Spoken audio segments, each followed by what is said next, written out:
welcome Jonathan Teller and moderator, journalism professor Adam Pennenberg to the stage.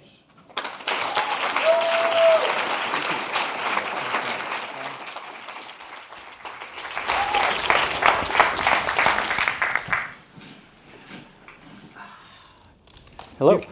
Hello, you can hear us? No microphone feedback? All right, this is good. Hey, thanks for joining us. Very happy to be here. I'm a journalism professor here at NYU, so that's the only reason I'm up here.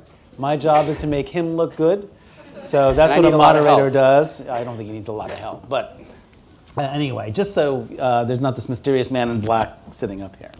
I want to kind of ask you, just to start with, kind of explaining what is EOS. Do you know, everyone know what EOS is? How many give me hands. How many knew what the company is? All right, you see, how long have you been in existence? We started in market in 2009. So basically, in 7 years, about virtually everyone in this room knows what your company is. That's pretty amazing. It is. Well, what do you do exactly? What are these things? Well, we make personal care products. We have a line of lip balm is what we're probably best known for, and they didn't put any lip balm out here. So I always carry these just in case. You never know when you might need some. So we're best known probably for this product, which is lip balm. We also have hand lotions and shave cream, body lotion, and we're working on more stuff every day. But the lip balm is the biggest seller? Yes. Right. And it's your first product? It was the first product that we launched with nationally. We actually started developing the shave cream first, but that's the product that we really went sort of big with. Right. So I don't know about you guys, but one of my favorite things is I love hearing about where companies come from, especially companies that came into a pretty stale industry like lip balm. No offense, but I had not given it much thought myself, other than like, oh, there's some chapstick or Blistex at the register. But obviously, it takes entrepreneurs to figure out, hey, you know what? There's an opportunity here because everyone's gotten really lazy in that category. I'm sure if we thought about it, we could come up with lots of categories where the incumbent players have gotten lazy and maybe there's opportunity. But it takes special people to actually provably come up with a product that actually works and take advantage. So with that in mind, could you take us back to the inception of the company? Sure. So I'd always had a passion for consumer brands. And to me, the concept of brands that people would prefer one to another was always fascinating to me. And I also was I was influenced by product design. I noticed that I gravitated towards some products more than others just because of the way they were designed. And I started to see in the marketplace that design was playing more and more of a role in the way products were being developed in various categories. And so this is like 2005, 2006? This was actually, yeah, probably even before then. It was something that I was been thinking about for a while. And around 2006, I decided that I was ready to do something in consumer products. It was time. And I was looking at the various categories in consumer products. And what struck me was that when you looked at personal care products, lip balm is an example, but there are others, the products that were available really were essentially, they were boring. There was no excitement, there was no real thoughtfulness put into the way the products were designed. The way the brand spoke to consumers was very old-fashioned, frankly. I mean, beauty narratives were all about insecurity. And consumers were, I thought, largely beyond that. And what I wanted to do was to bring delight to a category where there wasn't any. And lip balm was a perfect example because 80% of the product that was in the market was essentially the same tube. You couldn't tell the difference one from another. And it was clear that the companies that were making these products weren't really trying that hard. It was all about how do they save costs in their supply chain, and it wasn't about how do they delight the consumer. And so I saw this, and it wasn't lip balm. It was also just shave cream. It was also shave cream. There were other products where I thought, people aren't thinking about how the consumer how she's using these products, and that she wants a little delight in her day. Why it's not that hard to do that, but it wasn't something that anyone was doing. So is this like all of a sudden you had this was revealed to you, or was there a moment when you had some lip balm and you realized they could do more? I mean, can you take us back to that moment? Sure. I mean, it was, we approached things a little differently. I actually had started an incubator, if you will, which was intended to develop various product ideas that I was creating with a couple of other people.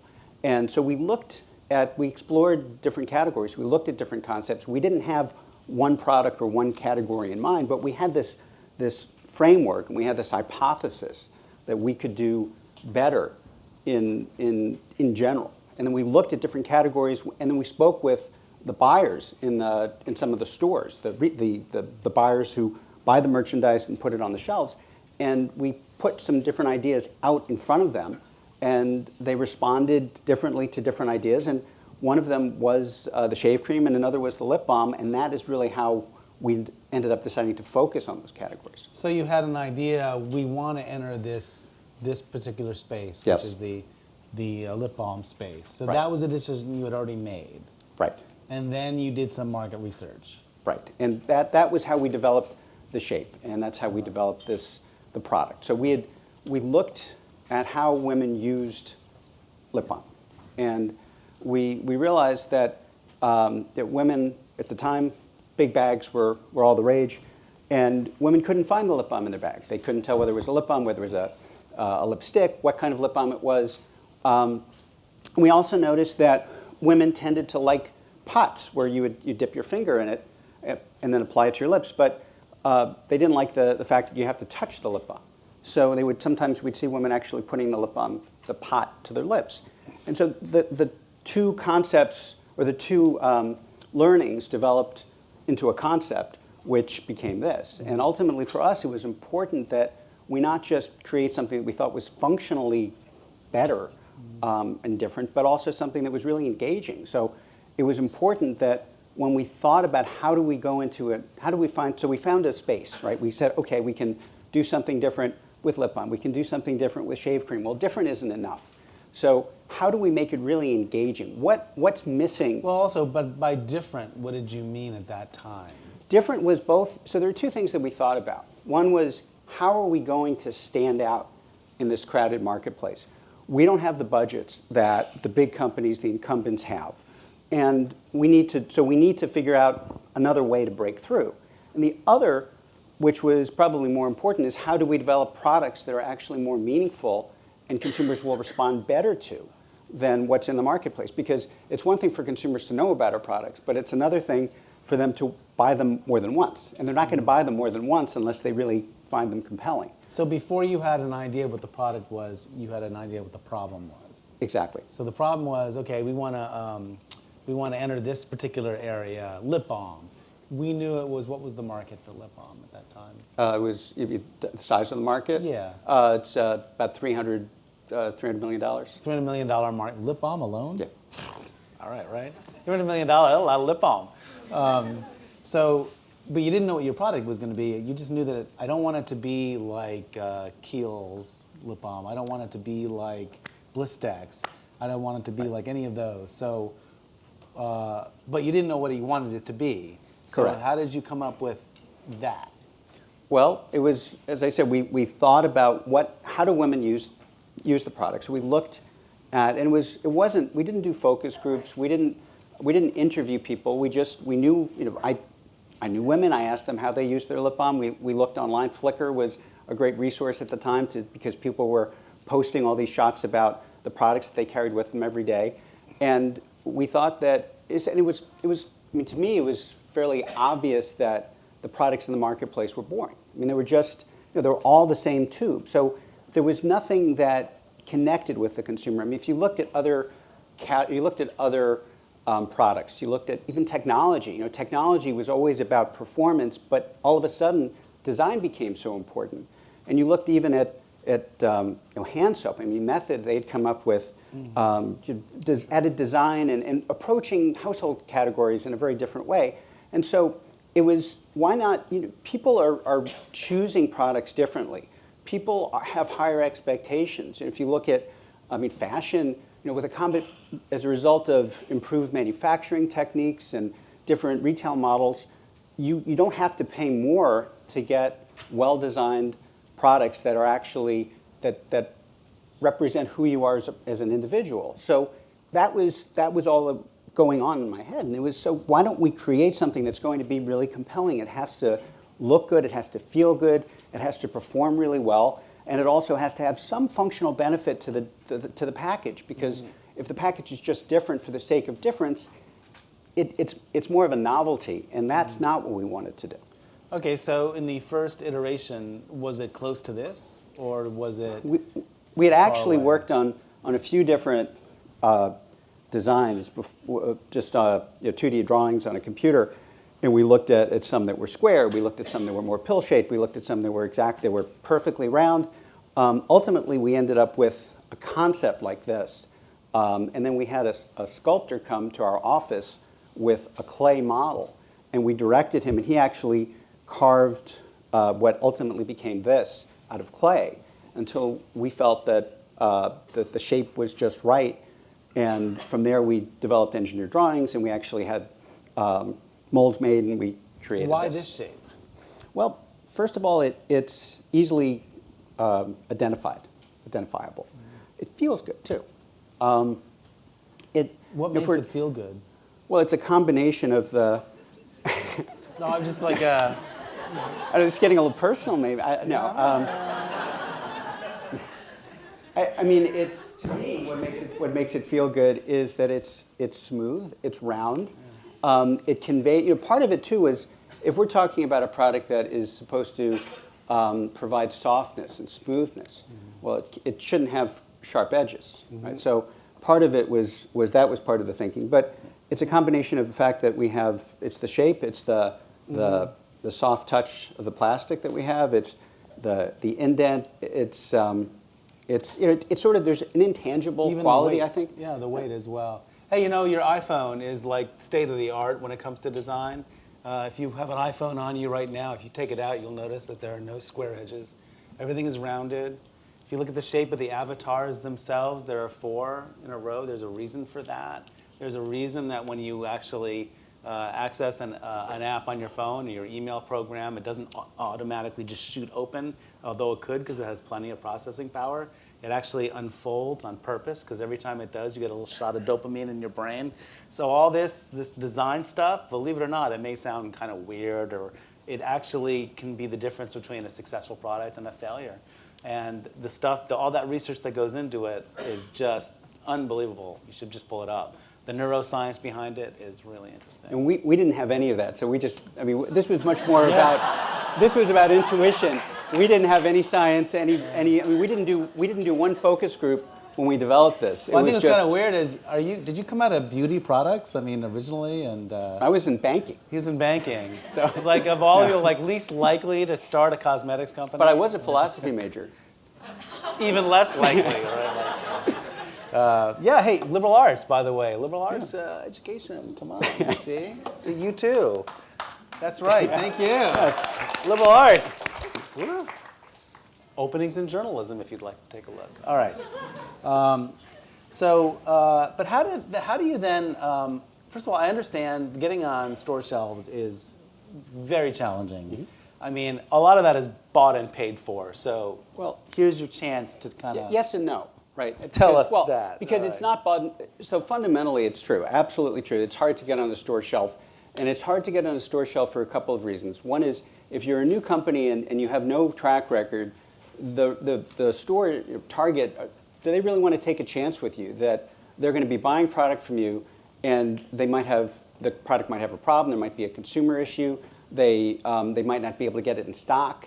And if they don't know who you are, it takes a fair amount of convincing to convince them to take a chance. Now, on the other hand, they are also motivated to find new products, because that's what differentiates these stores, and that's what keeps consumers coming back. So but it's still tricky, and it's not just a matter of willing to pay, because in fact we didn't pay anything to get our products listed when we launched our products. It was ultimately buyers responded just like consumers do when you go without any data, because we didn't have any data, we hadn't been selling, and we show the buyer this. Some buyers said, wow, really interesting, I like it, the people in my office like it, yeah, I'll give you a chance.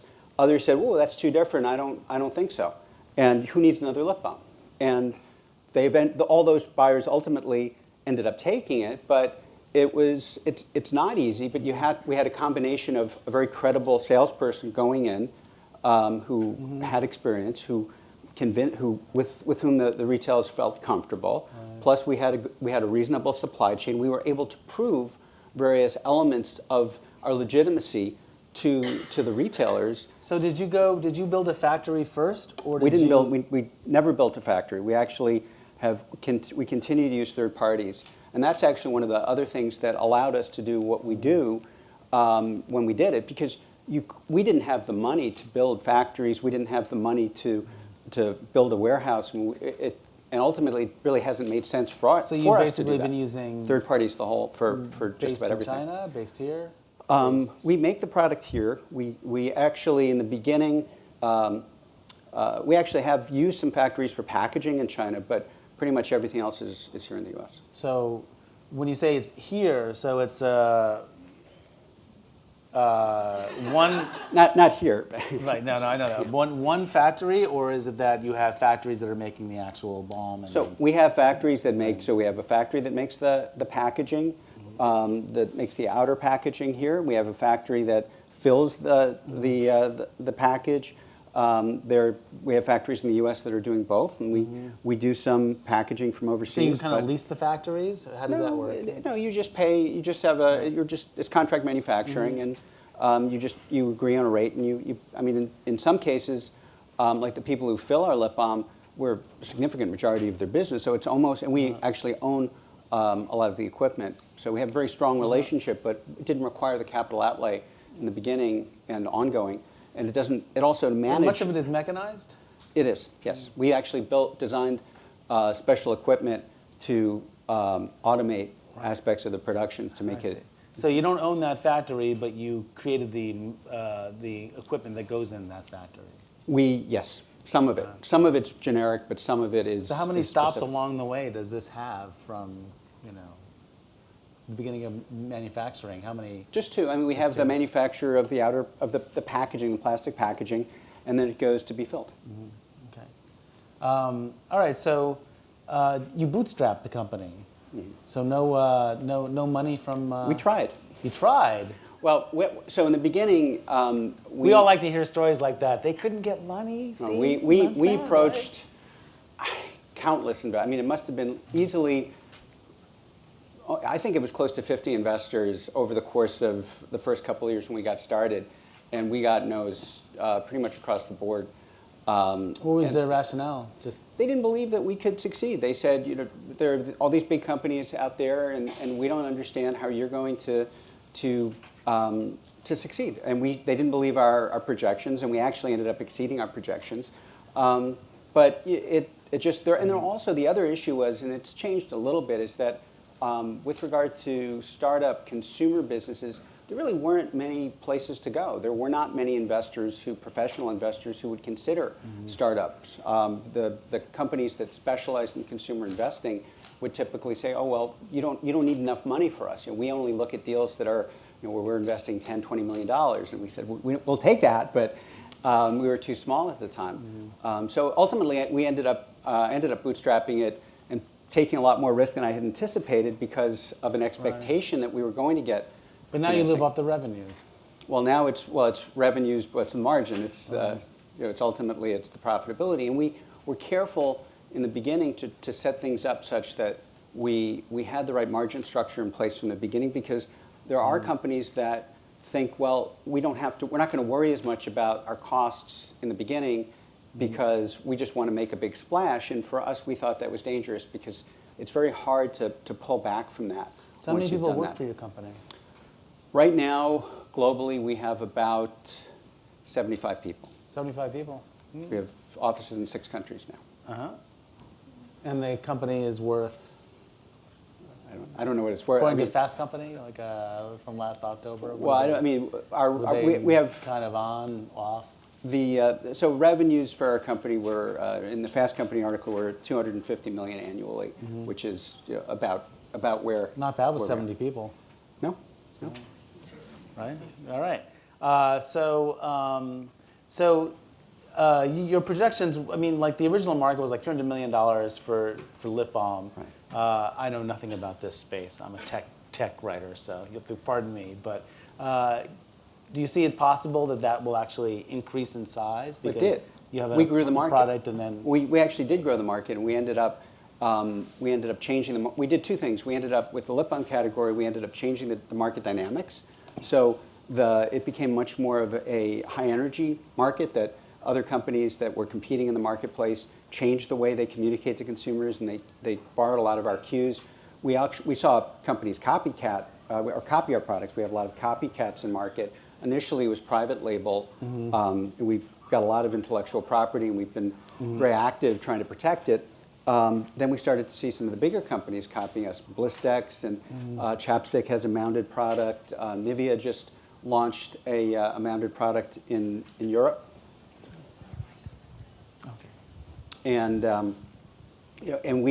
what we've seen though is that the shape of the product actually is not sufficient. That the products in market that have copied us haven't actually done particularly well. But so the market has grown, and that's one of the reasons that retailers ended up becoming more and more friendly to us, because they saw that not only were we performing for them, but we were helping grow the whole market, which benefited everyone, frankly. So is it also I hesitate to call it a flavor. Is it a scent for lip balm? What is a flavor. It's a flavor. Yeah. So what were the original flavors, and how did you come up with them?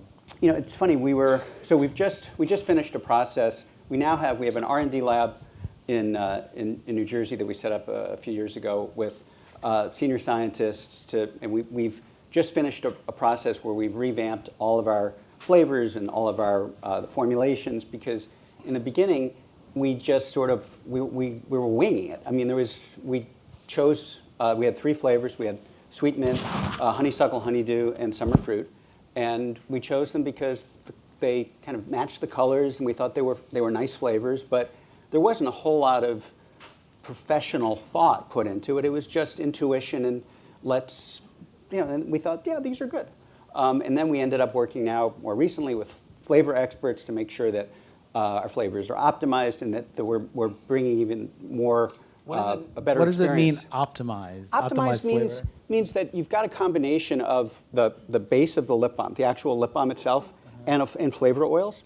And if the mix isn't right, then they don't interact quite as well. So you end up with flavor, and maybe the flavor profiles weren't right in the first place. And maybe we can make a flavor taste even better. Maybe we can make it seem even more representative of what it's supposed to be. And that's really what it is. Sorry to fall into using like jargon. Okay. What about also, it's all natural ingredients as well, so that obviously that... Natural and organic. Which, were you the first ones in that particular area? So Burt's Bees is a natural product, and but we were the first mainstream lip balm to be organic. What was interesting though is we had it on our packaging, we had the USDA organic seal, we'd always talk about the fact that our products were organic. We did some consumer research a couple of years ago, and the majority of the consumers had no idea that we had organic products. So one of the other things that we're in the process of doing is changing our packaging to communicate that better. But from the beginning, we thought it was important to offer that as an option to consumers. Mm-hmm. Now, people can have allergic reactions to the product as well.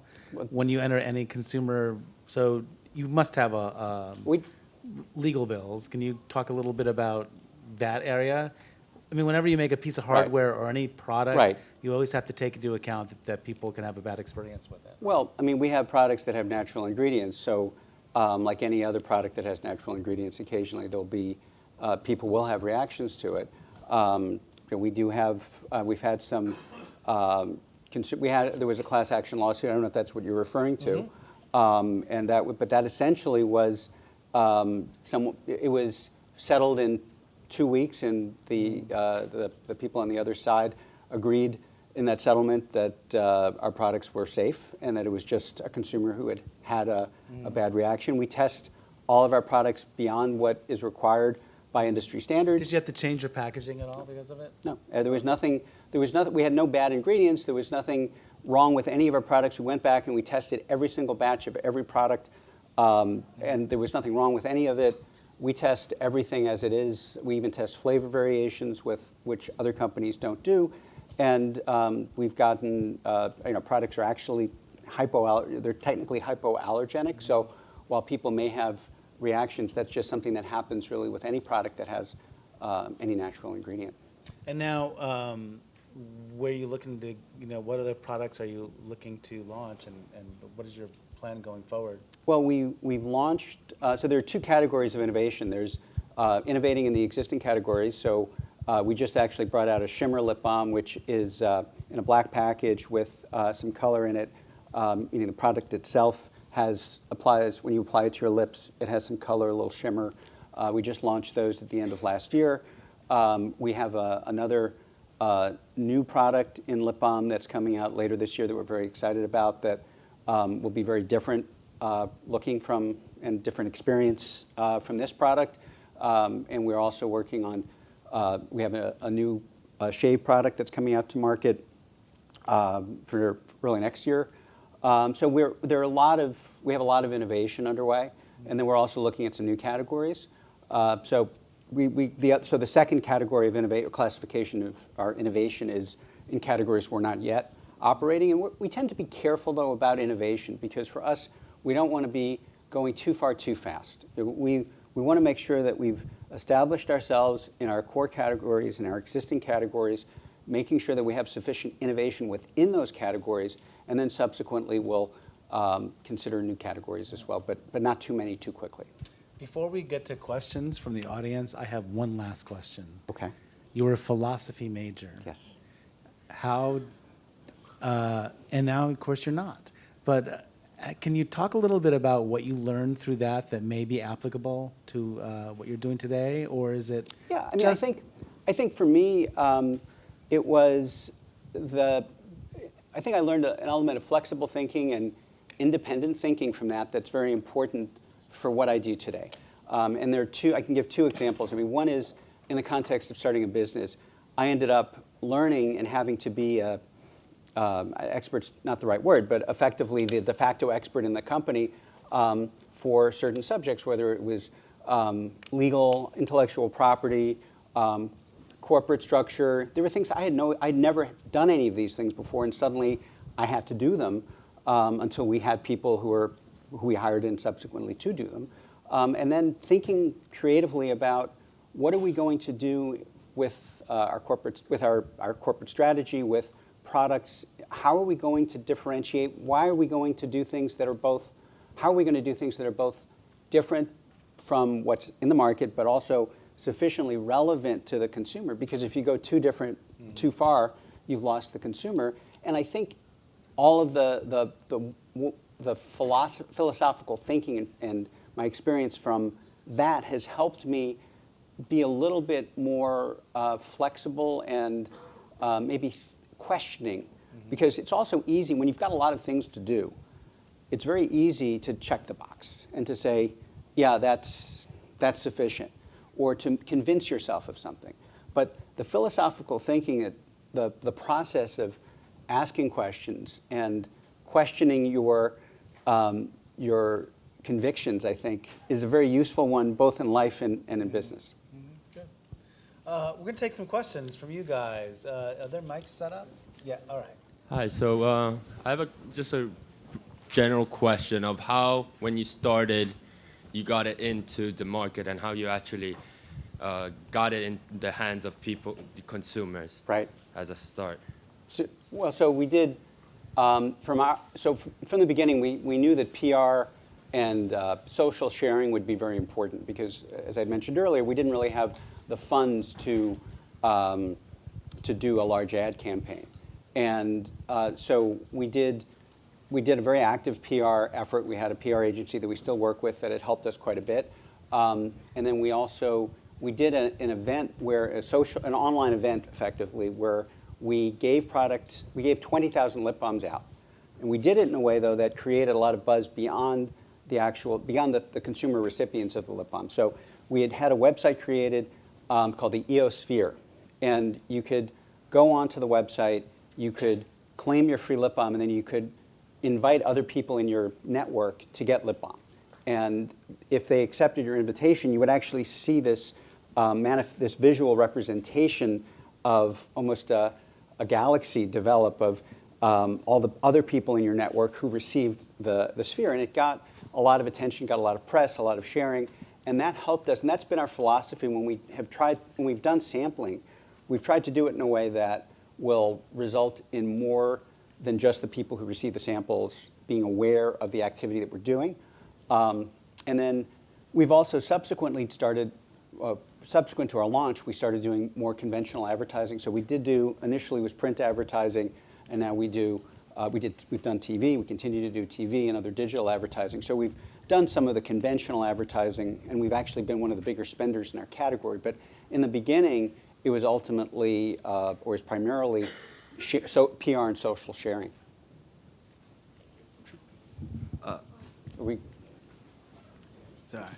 Hello.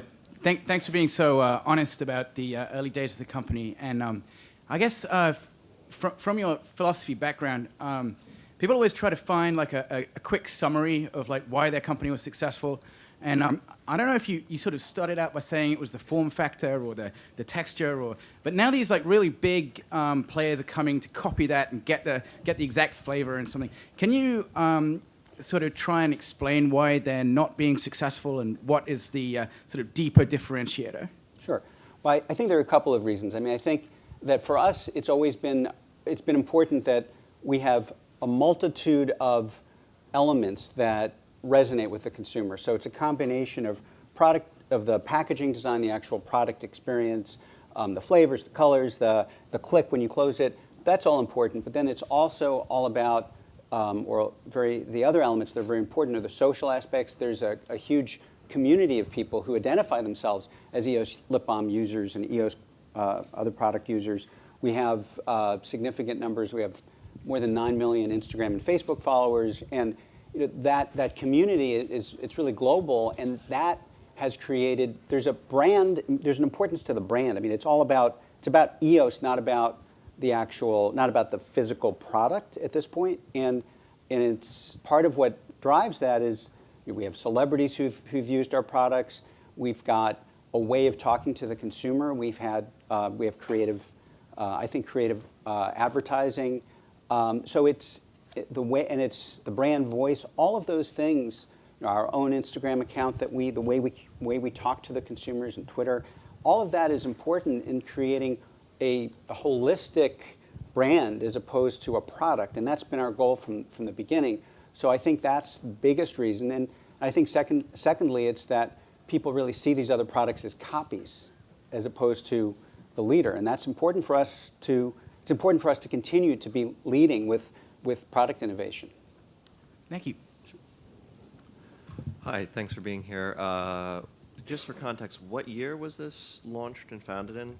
Well, so we started the company really the end of 2007, and we spent 2008 developing the products. And then we started, the way the market works in the US is that you talk to the retailers in early 2009, at least for lip balm, and then it goes into the market late summer.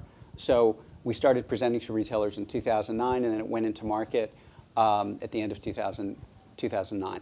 Okay, interesting. Just for context, I'm curious about what you think of the emergence of crowdfunding and platforms like Kickstarter and Indiegogo as an avenue for consumer hardware, consumer packaged goods, and if that was available to you at the time, or if it wasn't, would you have used it, would you have not, and how do you see that as a component for emerging businesses in the space? No, it's a good question. I think it's great that they exist as vehicles for people to get products started and developed. I see it more as a vehicle for people to develop a product and a brand, at least with regard to Kickstarter. I mean, there are other crowdfunding platforms that are more about investing in companies.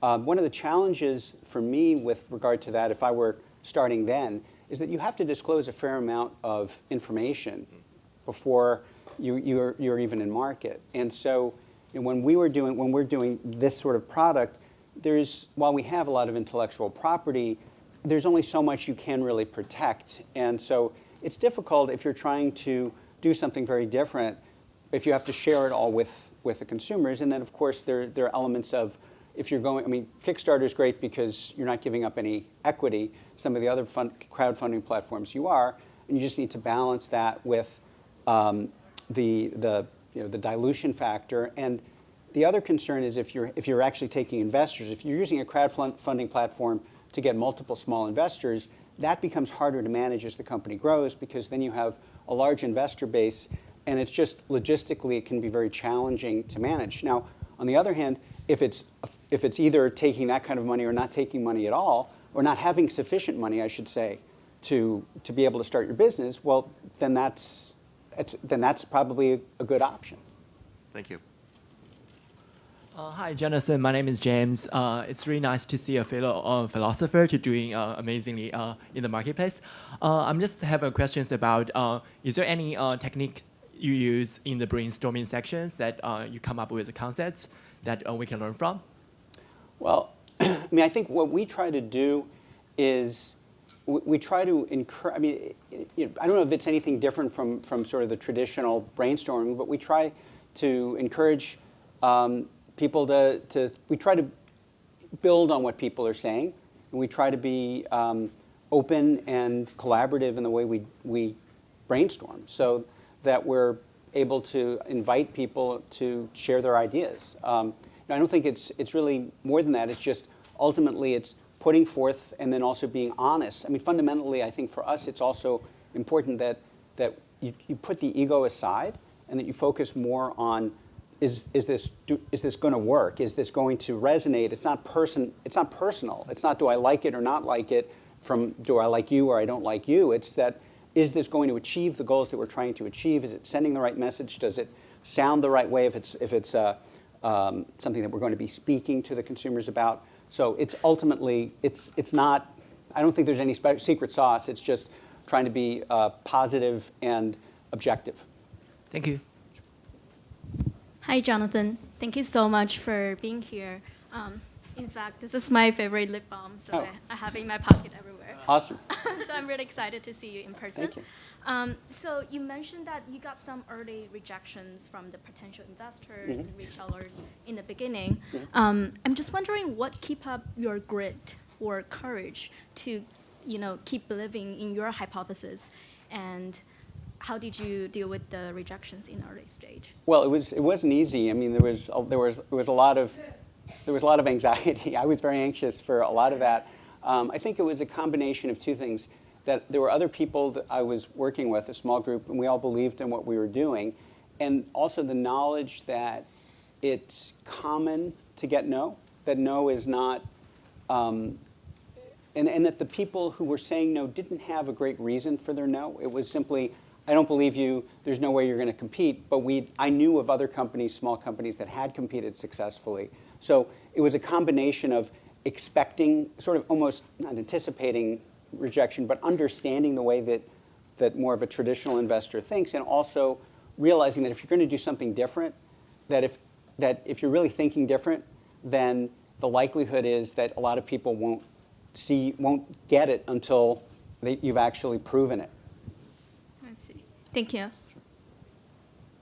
I like your shoes. Thank you. Very smooth.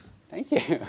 Yeah, you notice no sharp edges. Yeah. No creases either. Yeah. You like tiptoe through here. It's Yeah. nice. I try to live the brand, You live it, yeah. You breathe it, live it, you walk it too. Thank you. My question to you is like from the market research segment of your journey, because that's kind of like where I'm at, and what I find is like kind of like categorizing like the types of questions that you need to ask, because I feel like there's the categories, no matter what market you're trying to enter, it should be like relevant. But then you get to the specific questions, but kind of like it's hard to like know, am I like asking the all the questions I could be asking. Is there like a segment that I'm not like mindful of that could help me reach like the core concept? Well, I think the way we've approached market research is we use it more to validate our ideas or to check things out than to use it to really innovate or come up with the ideas. Mm-hmm. And so we believe that we need to have our own hypothesis or our own plan for product development or for identifying what we think is a consumer problem, and then checking it out with consumers. So whether it's checking out names or checking out showing a consumer some creative messaging or a concept, a product concept, or asking them to actually use a product, and then asking them questions that are about their experience. So we try not to rely too much on consumer research for ideation. It's more for validation. And from our point of view, if you're validating it, then the core elements that you have to ask are ultimately about, do you like it or not? And there are just different ways you can ask that. Mm-hmm. You can also ask certain people how they respond to a certain phrase, but I don't think it's that important to ask, to worry too much about asking all the right questions, because ultimately it's just part of what you do to validate your idea. It's not, you don't want to rely too much on that, because it's not really going to give you, if you ask people questions, that's not really where you're going to get an insight typically. Mm-hmm. It's more basic than that. So I wouldn't worry too much about, am I asking all the right questions? You'll also see as you do it, you'll learn from that, and you'll say, I wish I had asked them this other question. And fortunately today with some of the online survey tools, you can go back and ask a second set of questions for not that much more money. So start the conversation, let it naturally flow. Yeah, I mean, just do what, you have to ultimately trust your intuition, do what you can, do the best you can, and it's never going to be perfect. There are always questions that we could have asked, and ultimately said, well, if we'd asked that question, maybe we would have learned something different. But there are a lot of times when we've asked consumers in focus groups questions and we discount the answers because we don't believe that we're getting the information that's really going to be valuable to us to make important decisions. Okay. Thank you. We have time for one more question, I'm afraid. Great. Hi, my name is Gabriella. Thank you very much for your time. I want to dig a little bit into the metrics that you mentioned on the 200 million revenue, on 75 people. So on a per staff basis, that's a very impressive metric. I would love to hear a little bit about how the team has developed and perhaps a little bit your philosophy about how to build a winning team to develop, to be so efficient and effective. Well, it's a combination of we've minimized capital investment. So we use, as I mentioned earlier, we use third parties when we can. And we work very closely with those third parties. And many of the third parties we've we've been with from the very beginning. So they really are a lot of people say they're an extension of the team, but they really are an extension of our team. And so that's certainly helped us. But I'd say fundamentally for us, it's trying to be careful about hiring, because hiring in and of itself is not necessarily the solution. It's thinking about systems and processes in advance of when you absolutely need to have them. So if we have a system that can help us address problems that we don't yet have, then they don't end up becoming problems, and we end up being more effective as an organization. I mean, we think that the bureaucracies that the big companies have inhibit their ability to be effective in market to a degree, and we want to minimize that. So we intentionally, we want people to go home at a reasonable hour and to have the right balance, but we also want to make sure that we're not bringing people on as a reaction to someone saying, gee, I'm struggling with this, and we'll say, okay, well, let's hire people to address it. Let's make sure that you're focused on the right things, and let's make sure that you have the right tools to do the things that you want to do in the most efficient way. Awesome, thank you. And if people, you can email me, Jonathan@evolutionofsmooth.com. If you had questions that I wasn't able to answer, I'd be happy to correspond with you or talk to you. So. Thank you very much. Thank you.